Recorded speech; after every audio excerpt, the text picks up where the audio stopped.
Hi, I'm Lynn Green. Welcome to Art of the Matter, Sculptors Edition. Follow along as I visit local Penticton sculptors and find out what inspires them.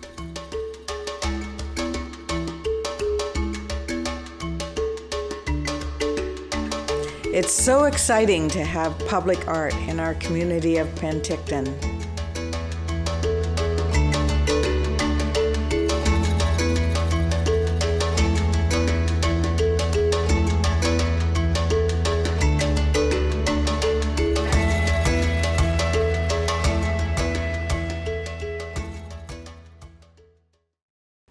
Hi, my name is Mark Werklund.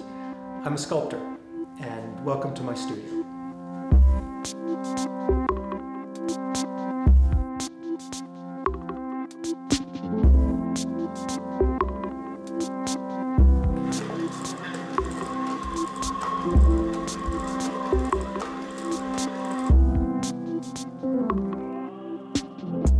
Hi, I'm Lynn Green, and this is my friend Mark Werklund.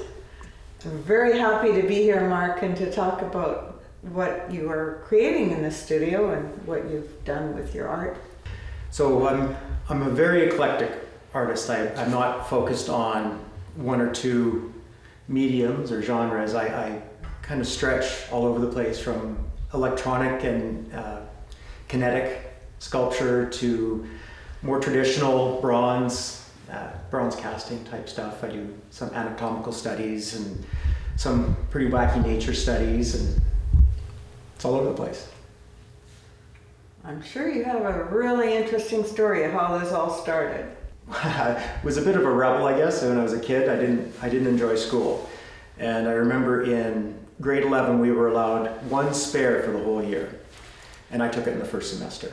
In the second semester, I actually designed it, set up so I had a second spare. Guidance counselors caught me and they can't do that. So they pushed me and pressured me, and they finally got me to pick a course. I picked art. Now I already been interested in making things. I had a little secret lair in my parents' basement, and I love to tinker and make things. I love to break things and see if I could put them back together. But I hadn't really been exposed to art making. And I had two phenomenal high school art teachers, and I just stuck with it. I took a first year art class, and then immediately the following year, my grade 12 year, I got signed up for as many art classes as I possibly could. And it just kind of snowballed from there. What was the first thing you made? Actually, it was one of the first significant things was an anatomical study. That's something that I've been working with since the beginning. It was probably about 16 or 18 inches tall and focused on the musculature. So it was a man walking. That was kind of the beginning of that journey for me. And it took me a long, long time to kind of process what they were telling me. And I dipped in and out of the arts. I did, when I got out of high school, I did go to art college relatively quickly, but it didn't last. I only lasted 2 years, and then I dropped out. And I started getting regular jobs, web design, structured wire in housing, getting like data cables and lines. This is back before wireless was a big thing. And I kind of just waffled back and forth between the arts and real jobs. Before we moved out to the Okanagan, my wife and I were talking about moving out here, and I asked one thing. We were in Calgary. I said, before we leave, I want to finish my degree. I had 2 years under my belt. I needed 2 more years to finish things up. And so that's what I did. In my 40s, I went back to what was called the Alberta College of Art and Design. Finished my degree, moved out to the Okanagan, and was with the intention of focusing full-time on my sculpture. A good teacher is the one that kicks you out of your comfort zone, is really what it comes down to. And I really recognize this in my younger self, is that I was so intent in staying in my comfort zone. And I remember pushing and resisting all of their influence. And that's why I'm really glad I didn't finish my degree in my 20s and I finished it in my 40s. Because when I got there, I was ready to have my butt kicked. Or at least I was open to it. And that's what they keep doing. They just, you tell them what you're thinking and how you're thinking about it, and they're like, well, what about this angle? What about that angle? And it just, all of a sudden, your horizons start opening up, thinking about other things. Yeah, that's really what a good instructor does, is they encourage you. They're still able to encourage you while pushing you beyond your comfort zones. Because quite often, we don't even realize we're sitting in our comfort zone. And we just have a tendency to stay there until somebody kind of gives us a nudge. So was it soon after you completed your degree? Was it a BFA? Yeah. Yeah. I got my BFA in sculpture. So that took about 2 years to wrap that up, and I had to work like gangbusters because we had a schedule. We had to get out to the beautiful Okanagan. Lori and I had enough of the big city life, and we wanted to find a small town that had a warmer climate than Calgary, and the Okanagan presented itself. And so we were pretty eager to get out here. You found a really amazing, beautiful place. Yeah, Looking over the canyons, that's really... We're very fortunate, yes. Very beautiful. Yeah. So, what was your next piece once you finished school? So for my grad piece, I picked up a sculpture that had been formulating in my head for quite some time.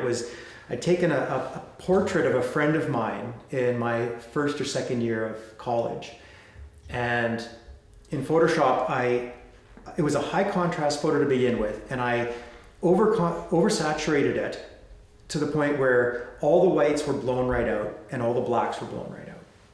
And I ended up with this beautiful organic shape. And I took that shape, flattened it, made it just straight black, and then reinterpreted it as a 3D object. And over the years, I sculpted it by hand and made little ones. And eventually, I got around to making a slightly larger version of it. And in the process of doing that, I sculpted its companion. So this is not representative of the human face, but this one is. And there's just something about the negative and the positive connecting and the overlap. The organic and mechanical quality that comes out of these pieces really spoke to me. And what I ended up doing was I scanned both of these pieces with a 3D scanner and took it into the computer and blew it up. All of a sudden I told it, okay, now you're 10 feet tall. And I sliced it into 2-inch slices and took the topographical view of each slice and cut it out of blue styrofoam and reassembled the whole thing, reshaped it, filed it down, and then skinned it with fiberglass. And so the end piece is essentially sculpted with fiberglass and automotive paint. Where do these inspirations come from, right? I get like ideas pop in my head, and it's one of those, wouldn't that be cool, but how do you make it work sort of thing.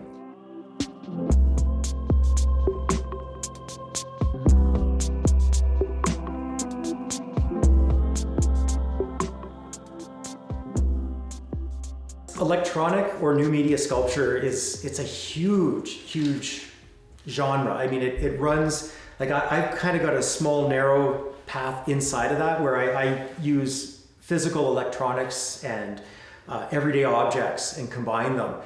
It's difficult to think about electronics as art.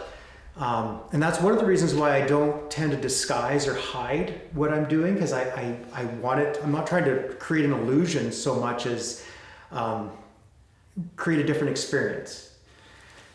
And I guess that when my instructors would tell me, you think about your materials, that's one of the things that came up for me, is that, well, if I'm thinking about my materials, I want my audience to think about my materials too, and I don't want to hide them. Sometimes it just makes sense to hide them just out of convenience, but I certainly don't mind that my pieces, you can visually see how they were constructed. You can walk up to them and imagine how I bent the metal and screw things together, and it's relatively simple in those regards. Happening here. Where's my coffee? It's not plugged in yet. Oh. It's difficult to talk over top of this because it actually ends up commanding the space. Part of where my imagination goes with my sculptures, with my electronic sculptures, is what is their perception of us when we're not there. And for me, this is like a little bistro table trying to understand a coffee conversation. And so what we have here is just a simple microcontroller and relays that are programmed to switch on and off in a sequence. And they tie into these little voice recorders. And these things are ancient. And then each speaker is from one recorder. So this recorder has a microphone, but its speaker is to the adjacent cup. So what ends up happening is it creates a cycle where each microphone is recording the message that's coming out of the speaker, but it's also recording the ambient noise in the room, our conversation and whatever else is happening. And so it creates these layers and slowly stacks, and then eventually it goes through a clearing function, wipes all the memory, and then starts over again. Would you like to hear it? Yes, Okay. please. So it works best if you just talk. If you kind of ignore that it's there, you can talk about it, or you can ask for your coffee. Yeah, where's my coffee? I had a cup. That doesn't look like coffee in there. That's solid. What is that? Speaker. What's the speaker all about? You could ask for your coffee. Yeah, where's my coffee? I had a cup. So as we continue the conversation, our new conversation will layer, Uh-huh. and our old conversation will continue to play. You could ask for your coffee. Yeah, where's my coffee? I had a cup. So as we continue the conversation, our new conversation will layer, and our old conversation. So you could have a whole football stadium full of these things. Yep. And then, of course, with multiple tables, they would play off of each other, and the speakers would sound. These speakers would be more distant, so what they play would be softer with those ones. But That's pretty fun. Have you got some other part that you're going to Would be more distant, so connect to what they this? play You have another, softer with those. where is this going? That's pretty fun. You have more ideas to well, layer? there are actually more ideas to bounce off of this one. Yeah. I'm not 100% sure where they're going. Right now there's sketches and thoughts in the brain and different ways to arrange the cups and the speakers, or to walk right away from the cups and do something else. I've got a whole box full of these speakers. just waiting for me to assemble something.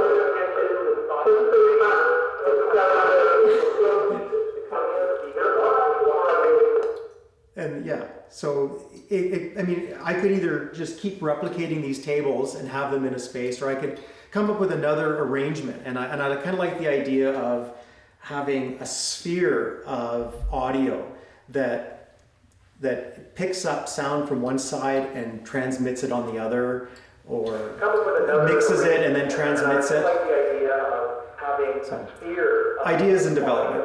that picks up sound from one side. But we'll shut this one off for now. Okay. Some of the challenges are the recorders are really old. So I come across materials and I hang on to them. So the recorders are from the 1990s, I believe. And there was a electronics clearance store, and they were shutting their doors. So not only did they all have, they had clearance electronics to begin with, but then they were also shutting their doors, so they were like dirt cheap. They were like a buck or two each. So I bought a whole box of them, probably 20 of these little recorders. And they followed me around for years and years and years, like a lot of my other found objects. And I dissected them, and I figured out how all the little mechanisms worked, and which little spaces I could solder to. But it took me quite a while to get to the point where I could program them to do what I want. And that was always my challenge, is I could figure out how they worked, and I could get them to function by touching different little spots on the circuit board. But I was lacking the knowledge of programming, and that's about when I started understanding Arduinos and the microcontroller that manages all of this. And so basically the Arduino, all it's doing is doing a time cycle. It's a very simple time cycle, and it's telling each one of these relays to turn off and on at a certain time. And those relays go back to the record function and the wipe function and the play function for each one of these recorders. So then it just comes down to timing, and it's quite simple. It's like this recorder is recording when this recorder is playing, because this speaker is attached to this cut. And then the relays trip, trip, trip, and switch, and they go over to here. Now this recorder is playing, this recorder is recording, and it picks up the sound. And then eventually, it's like I said, it's got one section in here where at the end of a couple of cycles, it does a wipe function and starts over. This is a fine example of not knowing where to start or end. I knew I wanted to study the anatomy, and I just had no idea, like, am I going to just do the chest? I'm going to do the neck? So I just let it flow. I sculpted out the what I thought was a reasonably sized rib cage, and just turned it into a study. But I didn't want to just plop clay on, know where the muscle masses are underneath the skin, and move forward. I really wanted to understand how the muscles would contract under the skin and how they would stretch and elongate. So that's one of the reasons for his head to be tilted back a little bit. I wanted to really play with the difference between these muscle groups. And I honestly don't know where he's going to end. Like, I'm going to keep adding musculature to his neck and his face and his ribs. Will I get to skin? I just don't even know. I can't very well put eyeballs in there without giving him eyelids, because that would just be too horror movie like. But I honestly don't know. I would love to get to a point where I cover everything that I did with skin, and it just turns into one study of accurate musculature. But I just don't know where he's going to end. So until then, he just keeps going, keeps building. I don't work well with heavy constraints. I prefer to have a blank canvas in a sense. So a lot of the times when I get started on a project, I might have some very simple sketches, but most of the problems are solved while I'm building it. Some artists solve all their problems before they even get to a sculpture stage, or the painting is drawn onto the canvas. They've already got their problems figured out. And I applaud that. My brain doesn't work that way. I kind of start from the inside and just keep building out until I'm satisfied with it, and then I might build it in a different direction, or it might have to sit for a little while. This guy's had to sit for a bit while I kind of contemplate the next stage as I start to realize that his rib cage needs to change quite drastically if I want to keep going in the direction that I'm going. So I call it organic. My sense of sculpting, the way I do things. Another piece I did, it was just meant to be a study. It wasn't meant to be anything sophisticated, but it literally just started out as sculpting a leg. And then I sculpted the thigh, and then I sculpted the butt, and then I gave it another leg. And before I knew it, I actually sculpted the whole man doing his stretches. But it actually just started as a study of how the ankle attaches to the leg. I'm not much for sketching. So in order to keep my brain flexible and limber, I sculpt. So these are like little sculpture sketches. And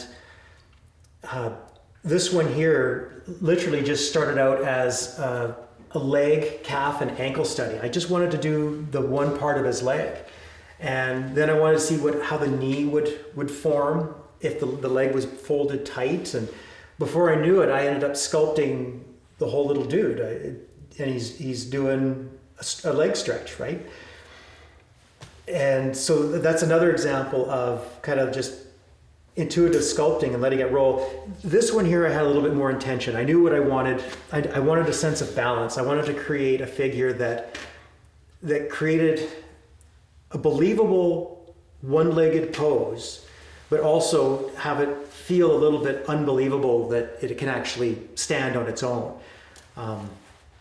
And I wanted her to have realistic proportions. That was the other thing, is wanted to approach this from as realistic as possible. And yeah, just a simple study.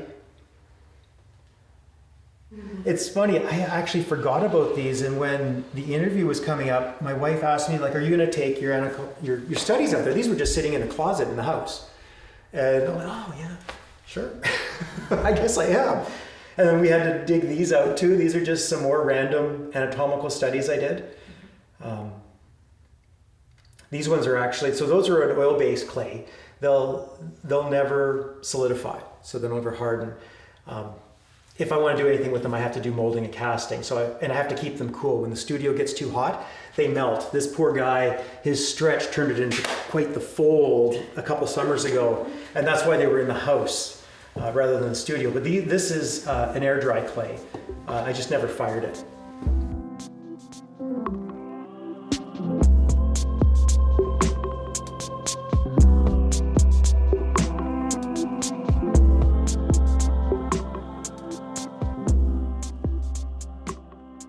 So it's an old 35 millimeter slide projector, and instead of cutting the slides up into little squares, it was meant to hold a reel of 35 millimeter film.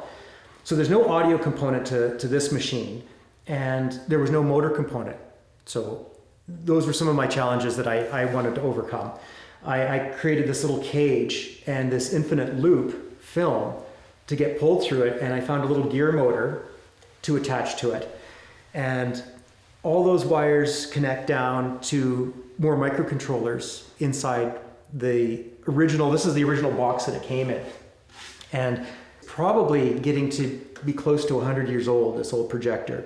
And the box just beautifully displays its age. You can guess that this is probably some form of rabbit skin glue on here that deteriorated over the years. So I really needed to include its original carrying case in the display. And what I've got set up, and you'll see it running in a second, I guess, is when you push the button on the top, it tells this motor to start running the projector. It also flips a switch inside to run the lamp inside the projector. And there's an audio component that's running off of the microcontroller as well. It is actually kind of inspired by the projector. The projector is another one of those little items that I'd held on to for decades, not quite knowing what to do with it. But it's like the other electronics. It's me imagining what the projector would interpret its experiences as. Like, how do these things function? Or what are their experiences when we're not there? And so I just imagined it running through this chaotic scene of film, trying to make sense of its existence.